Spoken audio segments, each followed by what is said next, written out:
Let's look at the area of a triangle. Let's say the triangle is this: A, B, and C. Let's put a coordinate system in place. So this is the origin. Let's say we have a triangle ABC. A is x1, y1.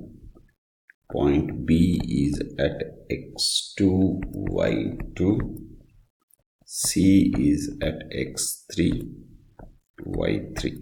Okay, these are the vertices of triangle ABC. Now what we want to figure out is the area of this triangle, right? We want the area of this triangle. Now let's drop a perpendicular, and let's drop a perpendicular. Let us say this is L, M, and N, A, B, C. Here we don't have any parallelograms, right? So no parallelograms, but what we do have is trapeziums, and we know the area of the trapezium. So area of a trapezium is equal to half into, let's look at it sideways, then this Ln becomes the height times the sum of the parallel sides. We want the area of the triangle, so we take the area of ALNC, right? We take the area of this, add this area of CNMB, and then we subtract ALNB. So we get the area of the triangle. Area of triangle ABC would be equal to area of the trapezium ALNC plus area of triangle, no, not triangle, trapezium ALNC CNMB.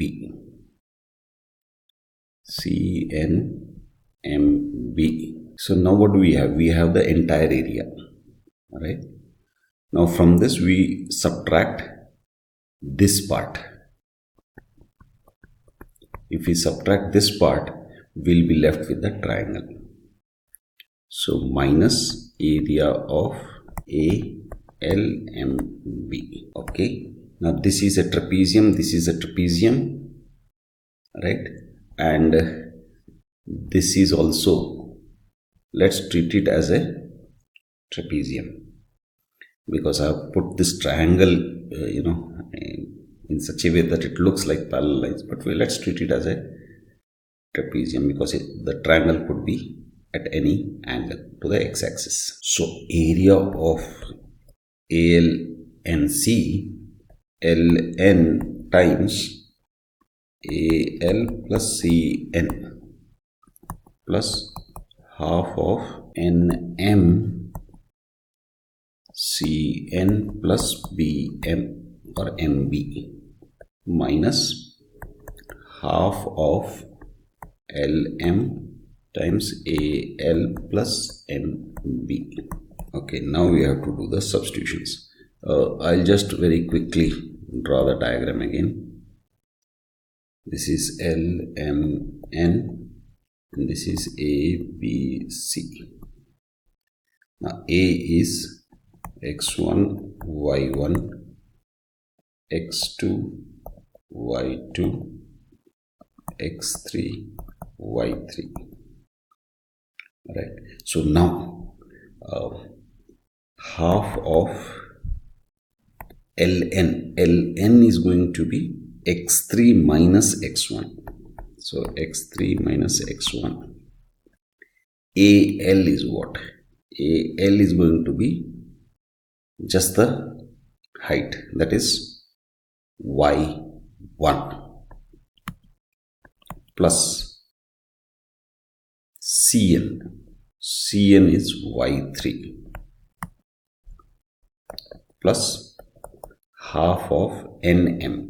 Nm is going to be x2 minus x3. So x2 minus x3. Cn plus Bn. Cn is y3 plus Bm is y2 minus half of x2 minus Lm. Lm is going to be x2 minus x1. So x2 minus x1, and Al is y1 plus Mb is y2. Let's expand it off. X3 y1 plus x3 y3 minus x1 y1 minus x1 y3. Okay, half is common to all of them, so let's take everything within this bracket. So plus x2 y3 plus x2 y2 minus x3 y3 minus x3 y2. Okay, now minus, now outside also it is minus, so we need to be careful here. So let's put the bracket x2 y1 plus x2 y2 minus x1 y1 minus x1 y2. Now we can remove this bracket and change the signs. So this becomes minus, this becomes minus, this becomes plus, this becomes plus. Half of, let's take x1. x1, where are the x1s? x1 is here, so let's say x1, let's take common and everything else inside a bracket.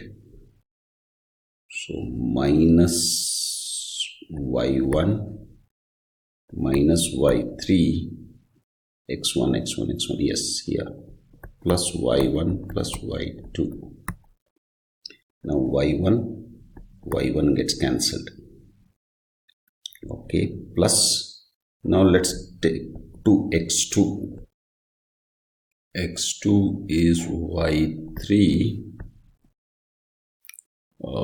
y3 plus y2 minus y1 minus y2. So here y2 and y2 gets cancelled. Now x3 is y1 plus y3, x3 minus y3, let's write it properly, y3 minus y2. So here y3 gets cancelled. Okay, by the way, this should be plus because I've already taken out the minus, taken in the minus. So now what do we end up with? x1 y2 minus y3 plus half of, keep this inside the bracket itself, x2 y3 minus y1 plus x3 y1 minus y2. Okay, now here let's look at this y's. So let's say y1 y2 y3. Here it is y2 minus y3, right, and y3 minus y1, and then y1 minus y2. So it is cyclic in nature, right? Okay, what about x1 x2 x3? That is also in the right sequence, so which means we can write it in cyclic notation. Summation x1 times y2 minus y3. So this is the cyclic notation, and this is the area of the triangle using coordinate system. A few points. Let's say A, B, C are collinear. How do you prove it? You are given the coordinates. Now what you have to do is, in this case, if they are all on the same line, that means there is no area. That means area would be equal to 0. Area of triangle ABC. So therefore, half of x1 y2 minus y3 would be equal to 0. If it is equal to 0, that means it is, these 3 points are collinear. That means they lie on the same line. Okay. Another point is, here what we did was, we didn't take the origin. So we had the triangle somewhere else. Let's say this is the triangle that we are interested in, where one of the points is the origin. So area of triangle OAB. So in this case, origin is also involved and its coordinate is 0, 0. So our formula becomes much more simpler. x1 y2 minus x2 y1. You can put 0, 0 in one of in this. Okay, or shall we do that? Let's actually do that. So we know the area is equal to half of x1 y2 minus y3 plus half of x2 y3 minus y1 plus half of, or we can just keep this halves out, plus x3 y3 y1 minus y2. Now here let's say x1 y1 is 0. Let x1 y1 equal to 0, 0. So in which case the area becomes half of x1 is 0, so this whole thing becomes 0, x2 y3 minus 0 plus x3 y1 is 0. So half of x2 y3 plus x3 minus x3 y2, right? So now if we want to make it generic, what we do is, we since there is no ones involved, that is x1 y1 is not at all involved, let's make this equation generic. Area of triangle ABC at origin is equal to half of x1 y2 minus x2 y1. Now another very interesting point is, depending on how we go about calculating the area, it may come out negative. So strictly speaking, area of triangle ABC would be equal to half of the magnitude of x1 y2 minus y3. So we have to take the magnitude. So that is area of a triangle using coordinate system. That's it for now. That's it for today. Bye for now.